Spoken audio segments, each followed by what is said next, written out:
month at 7 p.m. right here in the sanctuary. We scoot aside the chairs and we have a sound bath. It's gongs, it's bowls, it's delicious.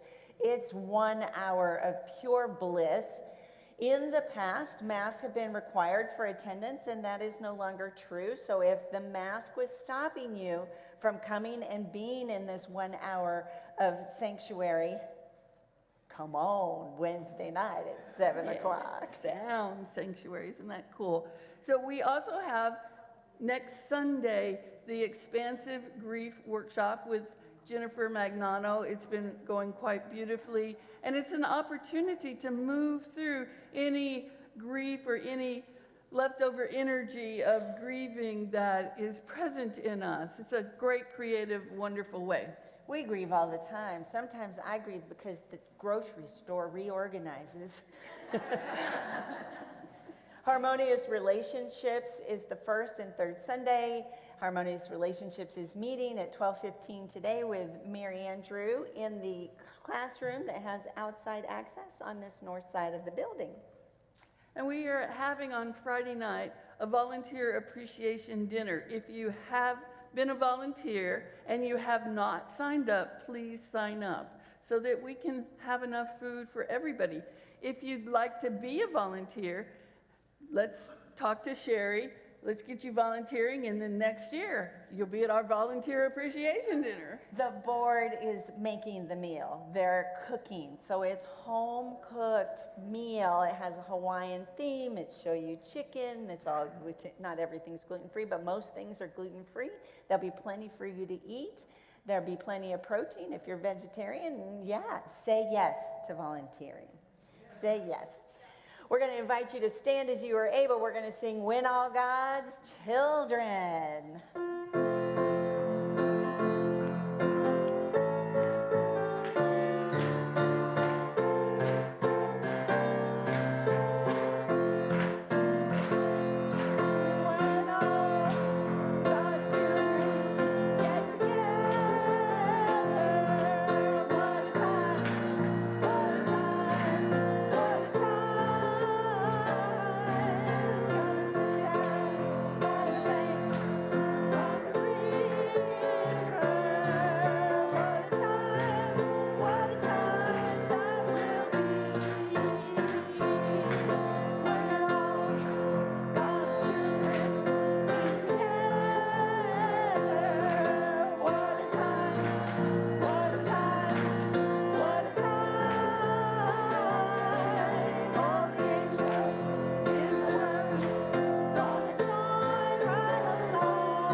Sunday. So if you have a birthday in the month of June, we're going to invite you to please stand up so we can celebrate you.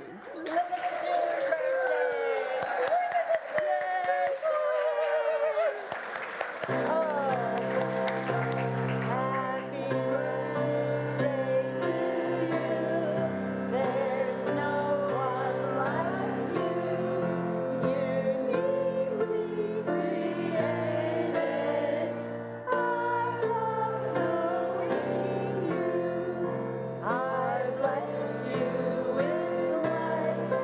And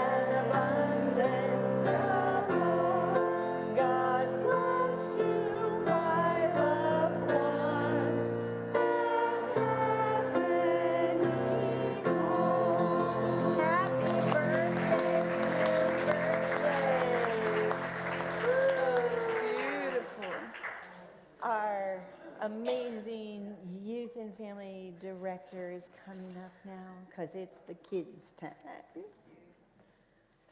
Miss Haven, would you like to join me up here? Haven's going to lead us in our affirmation today. Creative power is always flowing through me. Say it with me.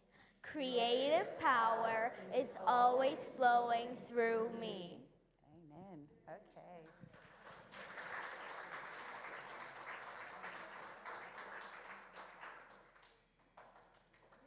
Thanks, Haven. You're going to stick with me? Okay. YFM activities are a little quieter over the summer with the exception of summer camp. And just so you know, get prepared for ice cream Sundays on the July 4th weekend. More about that soon. And thank you so much to everyone who came along on Friday night for our karaoke. What fun. Thank you to Dave for teaching us a dance. Reverend Nikki, on sound, and also Marianne, who made it all happen with preparing our song. So, fantastic night. We really enjoyed it. All right, I think we go straight today to blessing our children before they go out for their time in class. We're looking at the power of power. Okay. Children, we love you, we bless you, we appreciate you, and we behold the Christ you are.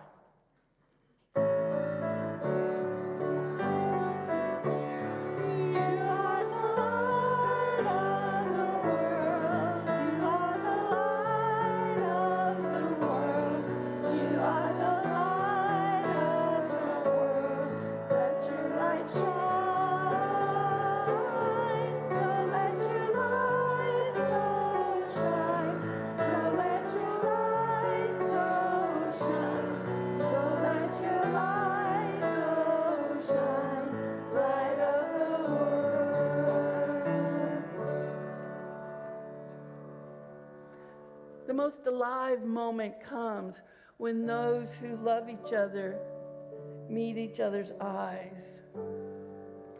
And what flows between them when we do that. To see your face in a crowd or alone on a frightening street, I weep for that. Our tears improve the earth. The time you scolded me, your gratitude, your laughing, always your qualities increase the soul. Seeing you is a wine that does not muddle or numb. We sit inside the cypress shadow where amazement and clear thought twine their slow growth in us.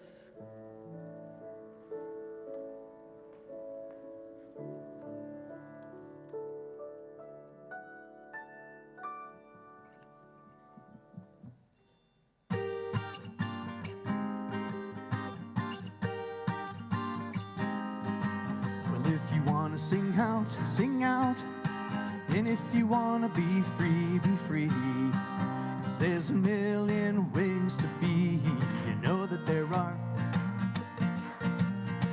And if you wanna live high, and if you wanna live low, 'cause there's a million ways to go, you know that there are.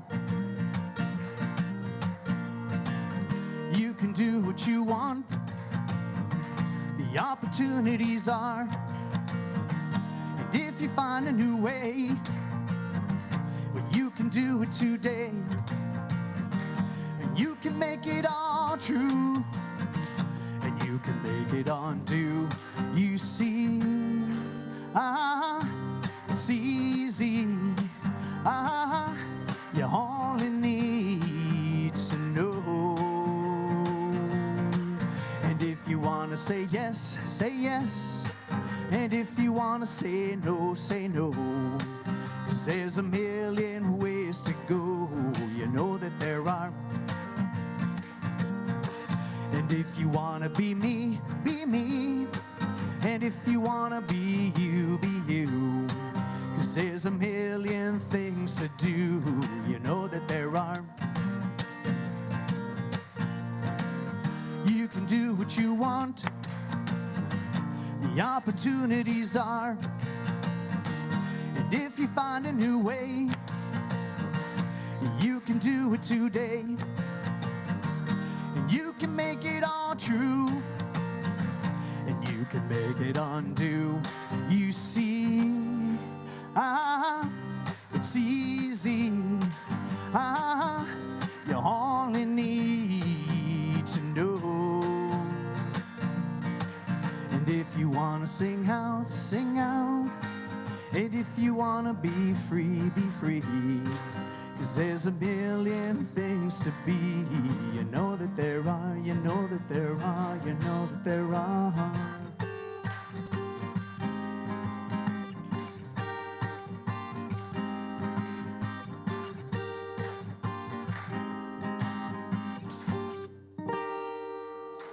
Thank you.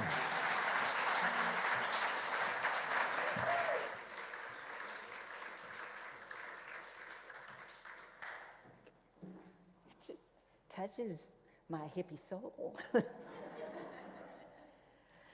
There's story after story after story in Hebrew scriptures about the value of being in community, about the magnificent outcome that can occur when we're united in purpose. There's story after story about different leaders who were needed at different times to do different things to bring people together, to bring the Israelites together. There was Moses, who brought the people together and got them out of Egypt. There was Joshua, who got the people together to fight the battle of Jericho. And there was Nehemiah, the prophet, who got the people together to rebuild the city of Jerusalem. Now, these were all, if you look at it literally, they're all very physical activities.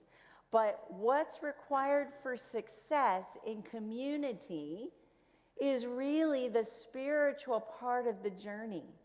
That part where we open ourselves up to the unknown, that we take those steps in faith, that we follow our inner guidance, and quite frankly, become vulnerable to what we don't know. The spiritual part of the journey is what underscores and carries us through from the current state of being that we're in to the desired state of being. So, yeah, we're here now. We're all here now in this present time, on this present day. We're all here. But there's something that also calls us to something greater that we have a vision of, or an inkling of, or a leader has said, look, as a community, we can go here and the experience will be beyond our imagination, wonderful and amazing. So when Unity looks at stories, and it doesn't matter if it's a biblical story, it could be a fiction story, it could be a nonfiction story, but we look at all kinds of stories from a metaphysical perspective. We want to look at a story and say, what in this story is true for me?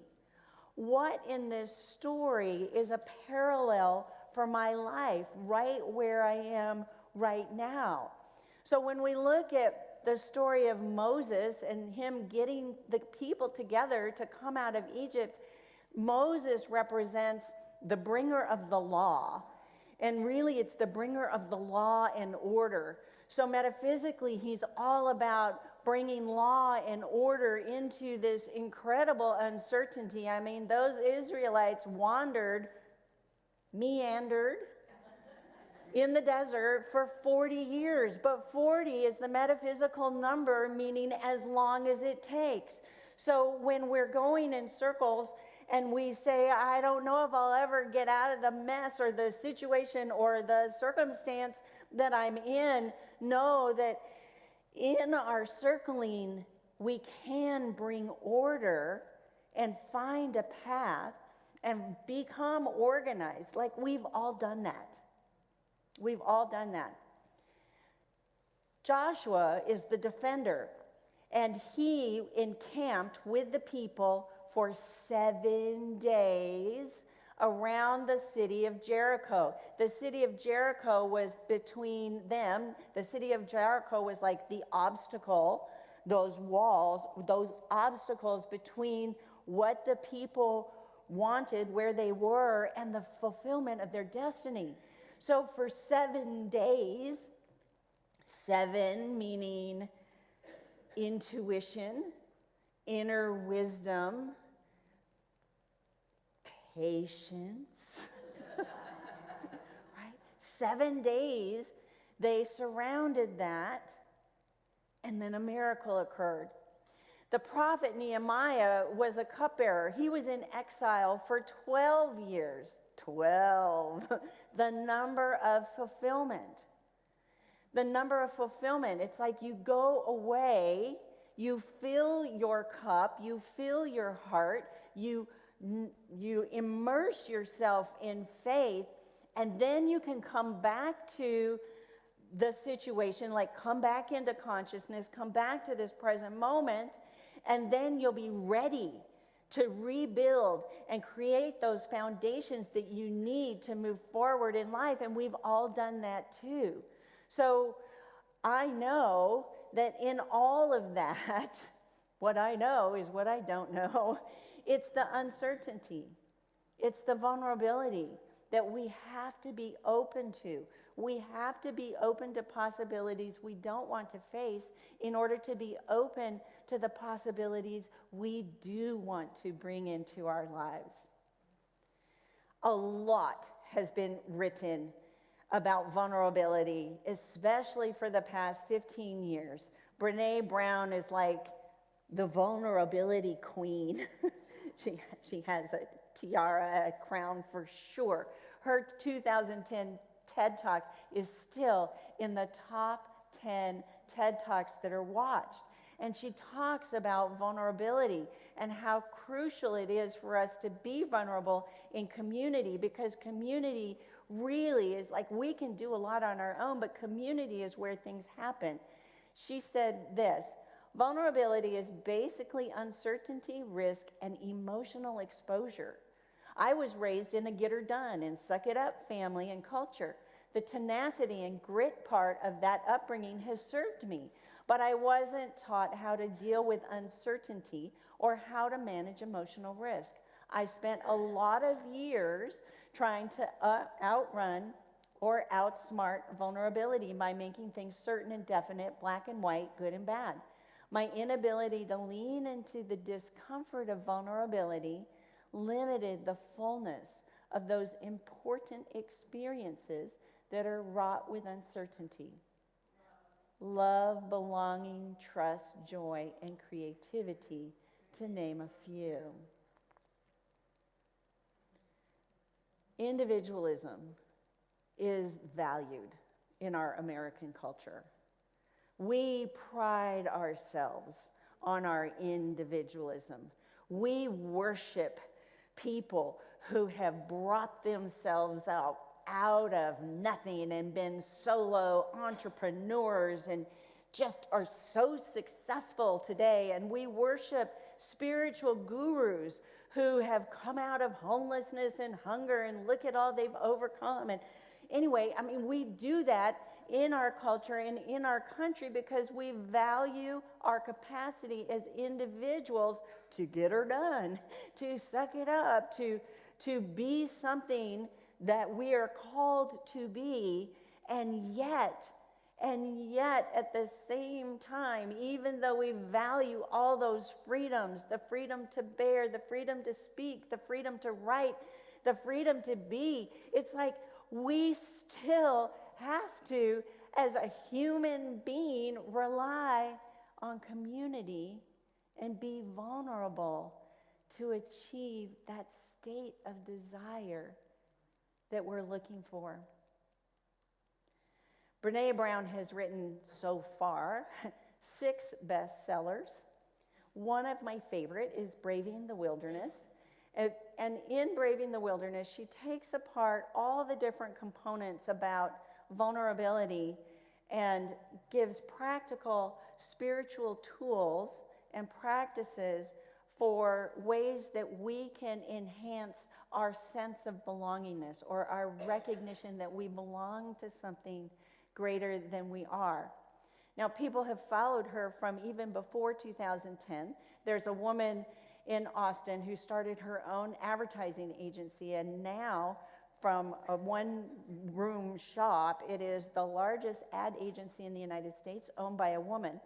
And she credits Brene Brown for encouraging her to balance that individualism with vulnerability and that sense of belonging in order to put it together so she could be the successful person that she is. And when she got interviewed, they said, "What one thing do you think helped you the most that you've learned from Brene Brown?"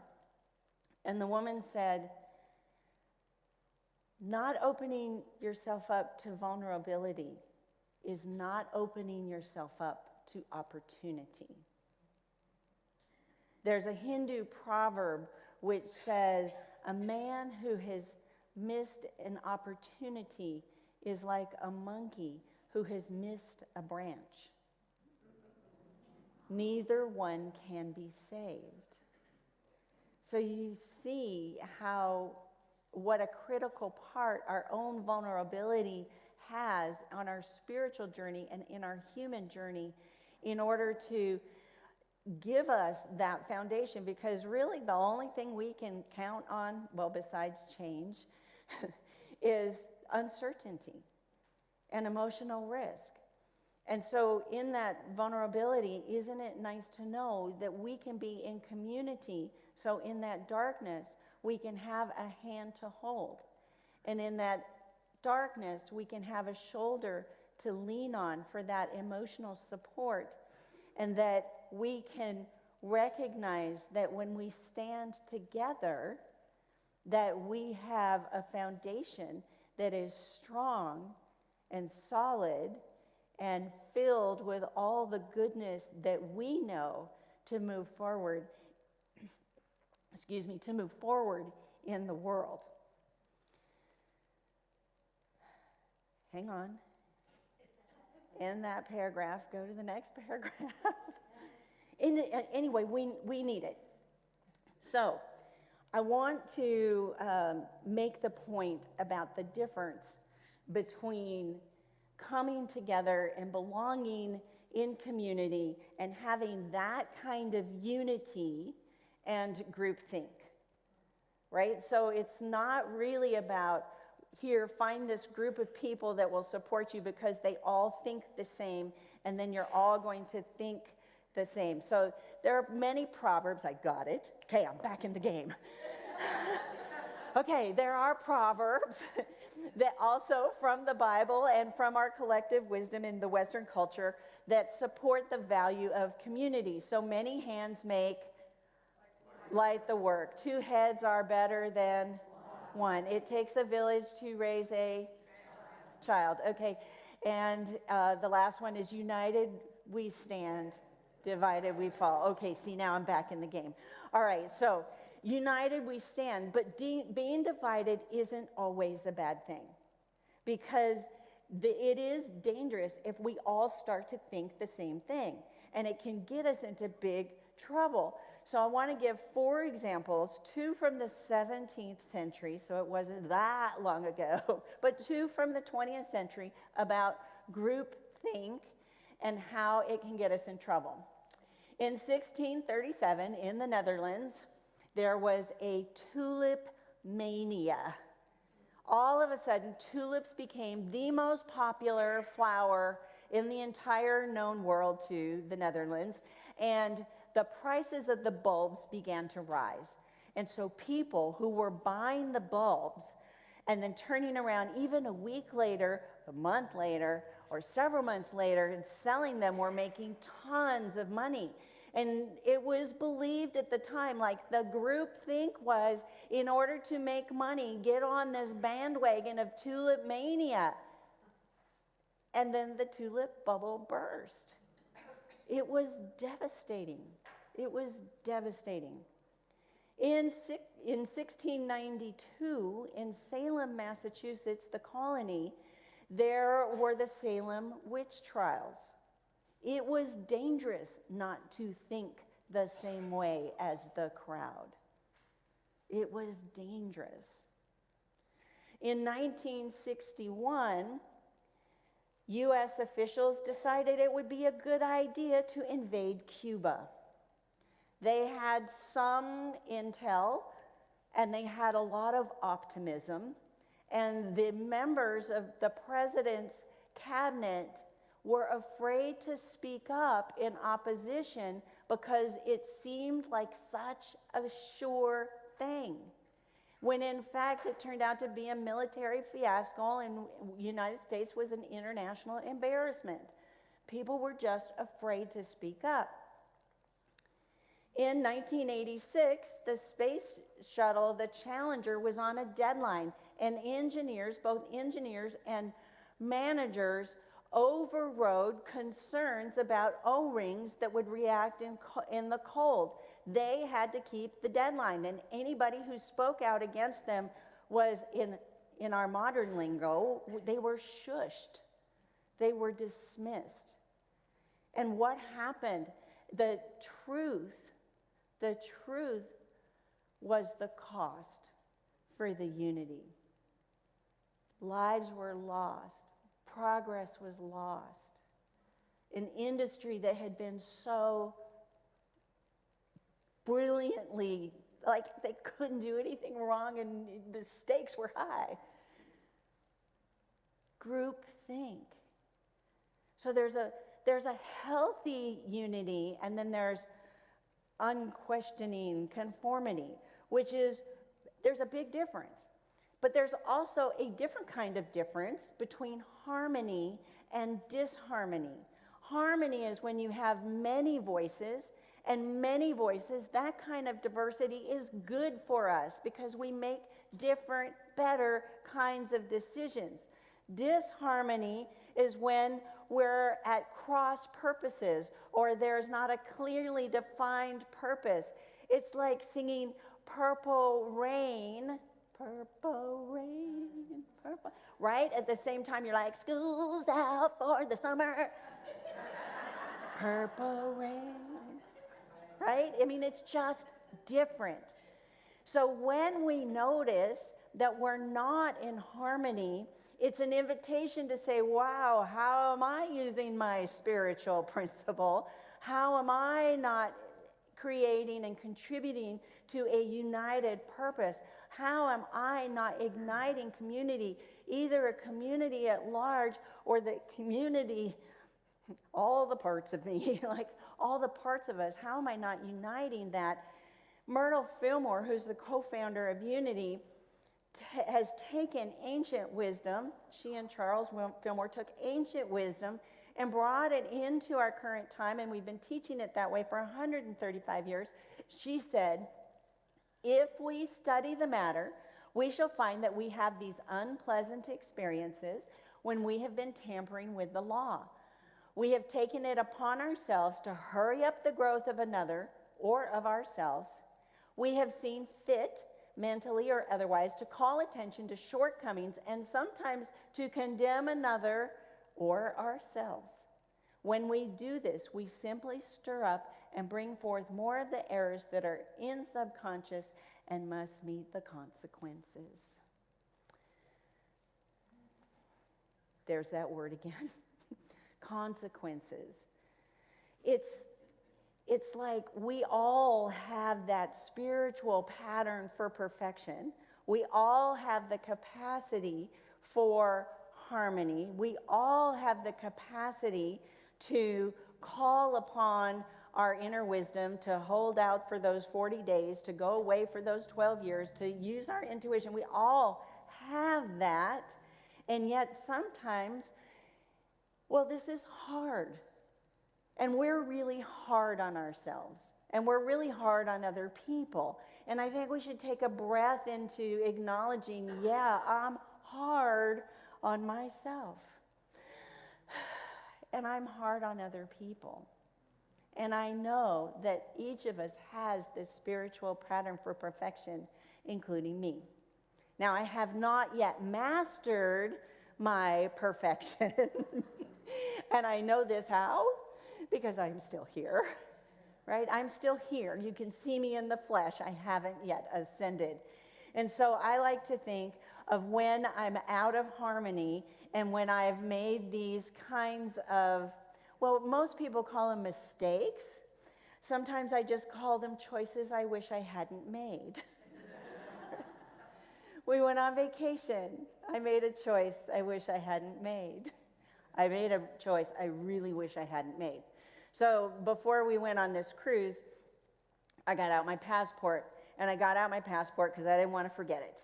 And I checked the date on my passport, and it was still valid. And I said, I don't want to forget my passport in any normal routine, so I put it in my wallet. Now, I carried it around in my wallet for about 10 days, but the little sucker was bulky, so I put it back into my computer bag, which I take with me everywhere, including Orlando, but not on the cruise. Oh, God. So I get up the escalator, we turn around, and there's security, and my heart just stopped. It stopped. And my amygdala brain, my reptilian brain just fired up, and it was the end of the world. I knew it wasn't the end of the world, but it was the end of the good time I thought I was going to have. And they were like, don't worry, we have a special desk to help people like you. So I go to desk number 38. There's the agent, and behind the agent is this basket filled with paper. And on top of the basket is a sign that says, departures denied. Right? So what do you think the group think was going on in my consciousness? Besides words you can't say in church. It was just not good. It was like the stream of consciousness really was something about being an idiot, and look at all the idiots there are in the world, and now I'm one of those idiots. And then it was like, wait, snap, snap. I don't have time for stinking thinking, because next to that basket was another basket that said departures approved. And when it got to be my turn, the agent told me exactly what needed to happen in order for me to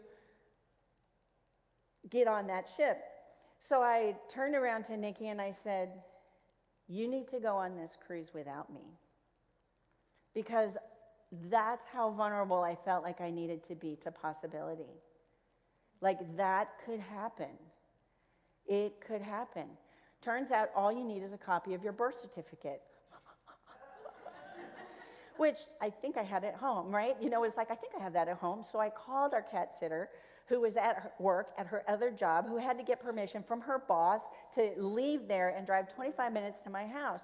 So in that 25 minutes, you know, I've told Miggy, it's okay, you can go without me. It's okay, you can go without me. And then I turned around and they had this big window, and there's the ship, and I just started praying. I really just started praying. Every appropriate unity affirmation I'd ever known, every appropriate Abraham Hicks affirmation I'd ever known, and then I got to the Louise Hay affirmations. Louise Hay is big on deservability. I deserve to be on that ship. I deserve a vacation. I deserve to be with Nikki. I deserve to be with my friends. I deserve to be with those 5,000 other people. I bet you that's my room right there, and I deserve to be in that room. Right? I deserve it. So Carrie gets to my house, and she says, where should I look? And I said, well, I have a filing cabinet, but I don't think it's in there. I think it's in the super secret drawer with my super secret papers. And she looked through that, and she didn't find it. And then she looked through the filing cabinet, and she didn't find it. And then she put me on FaceTime, and we went through the whole thing all over again because she thought maybe she missed it. And I kept going, oh, God, I deserve to be on that ship. And she goes, are you doing Louise Hay? I'm like, yes, I deserve to be with my friends. And people around me were like, yeah, you deserve it. Because I'm demanding to the universe. So then she looks and she can't find it. And I can't think of anywhere else to look. And I said, well, just for giggles and grins, Can you go in the guest bedroom? I pulled out my son's birth certificates. I'm getting ready to mail them off to them. And can you just look? It's on top of my sewing projects, underneath the luggage luggage scale, you know, the handheld scale. So it's just like, anyway, she goes, just for giggles and grins. And I'm like, I've got nothing else, right? And there it was. So with a picture, you can get in and out of the United States and to the Bahamas and back. So yeah, I deserved it. But I had to ignite community. There are things that we can be really good by ourselves. But let me tell you, things are better with friends. Life is better with friends. And we've got to be open to any possibility. We have to really say, I'm open to what I don't see is so good, in order to be open to the possibility of, boy, did I have a good time, right? I had a really good time. We were almost the last people on the ship, but I won't go there. So there is no certainty in life about anything. Even the things we think that are black and white and that we've planned out, there really is. So whatever 40 you need, take as long as you take. Whatever 7 you need, tune into your inner guidance and your inner wisdom and your intuition, because you've got it. Tune into your 12, that number of fulfillment, that you have done all the work you need to do in order to create a new foundation for moving forward from right where you are. And I invite you to do it with Unity of Mesa. With Unity of Mesa, a community that loves you, that supports you, that wants the best for you, that wants you to have the most joy you can possibly have, that you can know that we're here for you in being on the journey together to bust through those obstacles, to overcome those barriers, to having the best life that you can have. The word community comes from the French, made up of 2 words, together and gift. Reverend Nikki and I say it all the time. Your presence here at Unity of Mesa makes a difference. You are a gift. So whether you come once, whether you come every week, whether you come once a month, whether you just come when the Spirit moves you, when you watch online, when you're tuning in and adding your consciousness to this community. And we know this because we are one. So let's sing our way into meditation, reminding ourselves that we are one and together we thrive. All those cliches, we get by with a little help from our friends.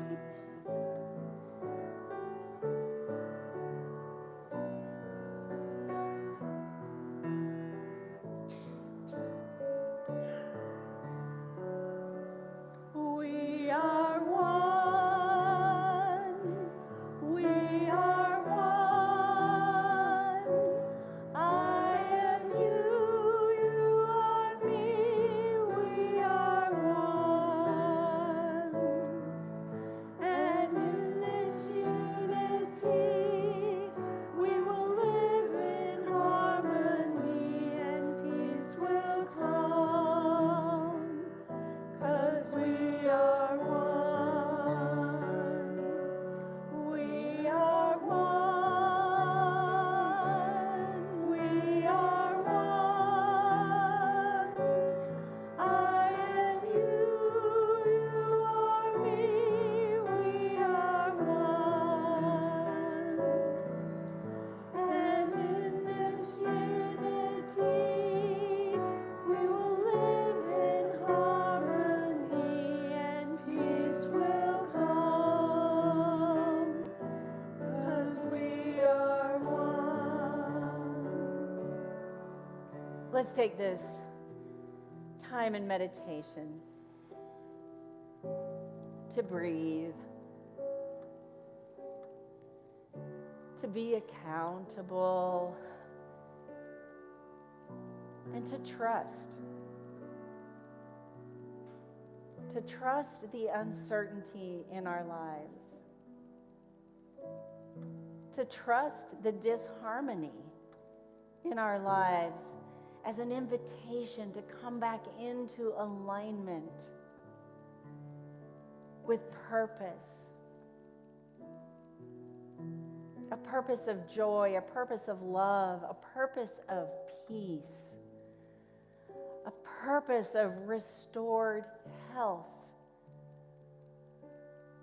a purpose of experiencing abundance. An abundance of love, joy, and peace, an abundance of financial resources to do that which is ours to do. To take care of ourselves in a way that optimizes our well-being. And then taking another breath into that uncertainty and risk of emotional exposure.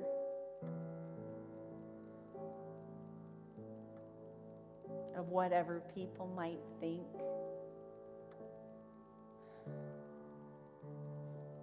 Of what might or might not be.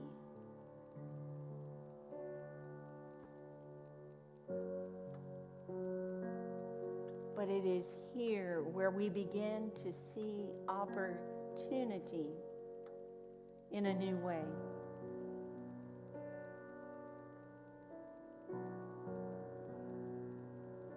Our opportunity.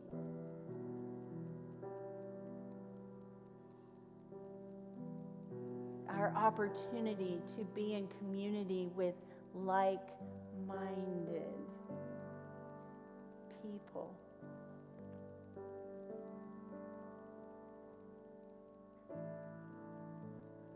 To be united in a new purpose for a new world.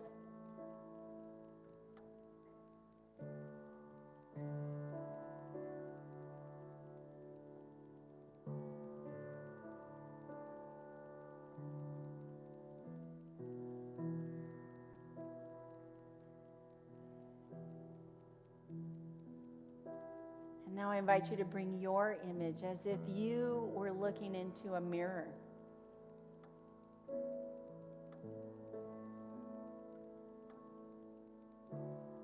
And tell yourself, you deserve it. You deserve all the goodness in life. You deserve laughter. You deserve solid ground beneath your feet. You deserve a community that has got your back.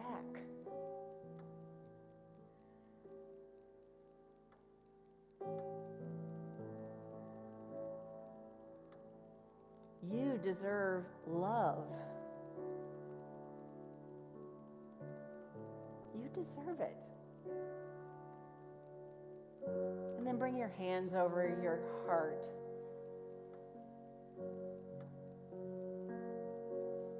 And bring those statements home. I deserve all the goodness that life has to offer.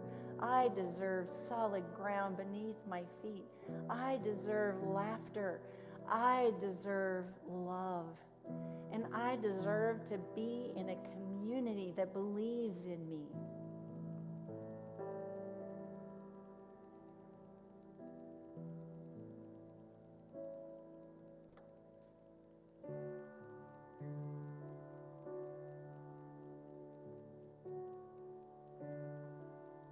Taking an easy, gentle breath. One last ignition of love in your heart. An ignition of love in your intellect. An ignition of love and community. come back to this time and this place, this moment now. When you're ready, open your eyes. Breathe that more expansive breath. Give gratitude to yourself for your physical and your spiritual journey. Amen.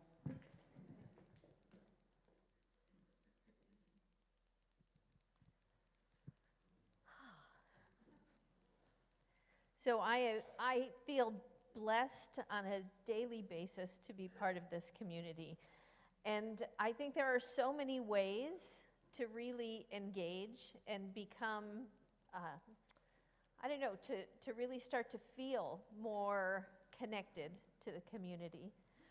At this point, we're ready for the offering, and so I'm going to start with some gratitudes, and these are gratitudes that people put in the jar, things that they're grateful for about Unity of Mesa, and what better way to start getting into a place where we think about our prosperity and abundance than with gratitude. So first, I'm grateful for our love and inclusion. And I agree, what a place to really feel like, I hope that everybody feels like they are embraced here at Unity of Mesa. A safe place to be me. Again, that theme of inclusion.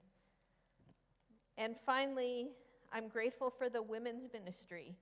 And we have many different ministries where you can become involved with a smaller group, another great way to connect and become part of the community. And so it's time for the offertory. And I think as you prepare to make your donation, remember that we fund this community, right? It's through our generosity that we're able to maintain this building and pay our ministers and do all the work that needs to be done to keep our spiritual community going. And so there are many ways to give. We say this every week, right? You can text, you can use the Vanco app. In the bookstore, you can use a credit card. Our ushers will be passing the baskets to give in person, or you can mail. So say the offertory with me. Divine love through me blesses and multiplies all that I have, all that I give, and all that I receive. And so it is.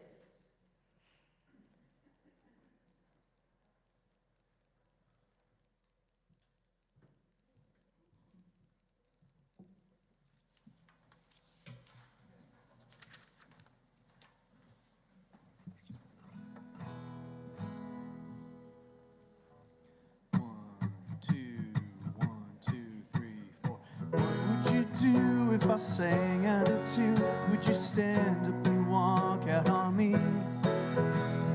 Lend me your ears and I'll sing you a song, and I'll try not to sing out of key. Ooh, I get by with a little help from my friends. I get high with a little help from my friends. Ooh, I'm gonna try with a little help from my friends.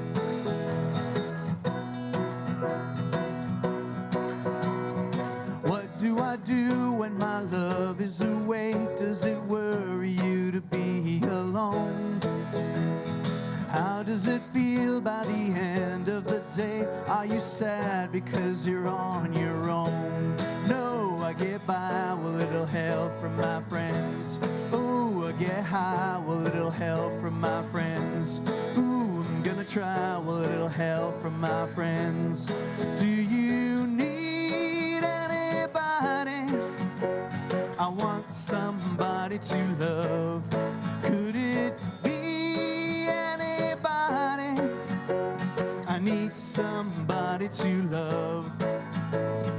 Would you believe in a love at first sight? Yes, I'm certain it happens all the time. What do you see when you turn out the light? I can't tell you, but I know it's mine. Ooh, I get by with a little help from my friends. I get high with a little help from my friends. Ooh, I'm gonna try with a little help from my friends. Do you need anybody? I need somebody to love. Could it be anybody? I want somebody to love. Ooh, I get by with a little help from my friends. I'm gonna try with a little help from my friends. Ooh, I get high with a little help from my friends. Yeah, I get by with a little help from my friends, with a little help from my friends.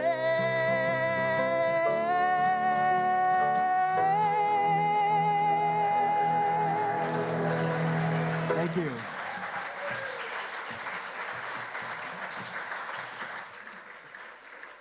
No, doesn't it? It Goodbye, does, with a little it help from all. our friends.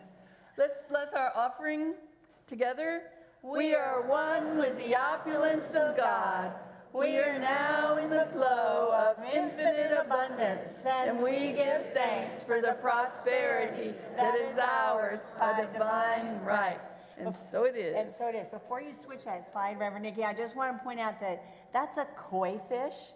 And there's a lot of group think around koi fish because koi fish represent prosperity and abundance. That's right. That's the kind of group think we want to be in right now. That's true. That's right. That is so true. So we have chaplains. Would you stand up if you're a chaplain, please? So these chaplains are available to pray with you. You go, I'm in uncertainty. I feel vulnerable. Yep. So John, Audrey, Cecilia. Yep. Are willing to pray with you after service. Yes, indeed. And we have hospitality inside because of the threat of rain. We actually got sprinkled on around Higley when we were coming to church this morning. We were both like, yay, it's raining. It was really fun. So would you please help us move the chairs? We're going to clear the entire sanctuary of chairs. You could just, if you will, pick your chair up and move it to the side, and we'll start stacking them up about 4 high. That way we are ready to start setting up for our Friday event. Plus, it will help Gong on Wednesday. So, it's just community Right? together. Yes, so we're very grateful. So together, let's have our prayer for protection. The light of God surrounds us. The love of God enfolds us. The power of God protects us. The presence of God watches over us. Wherever we are, God is, and all is well. Amen. Have the best week ever.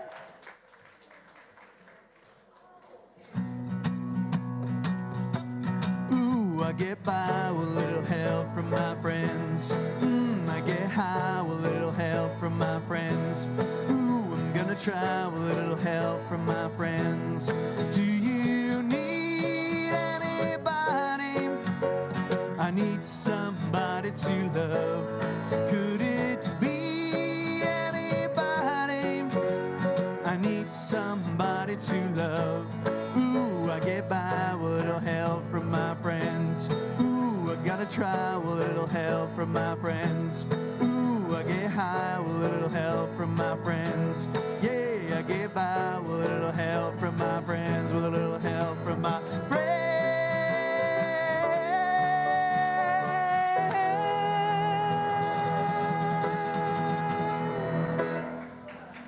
Thank you.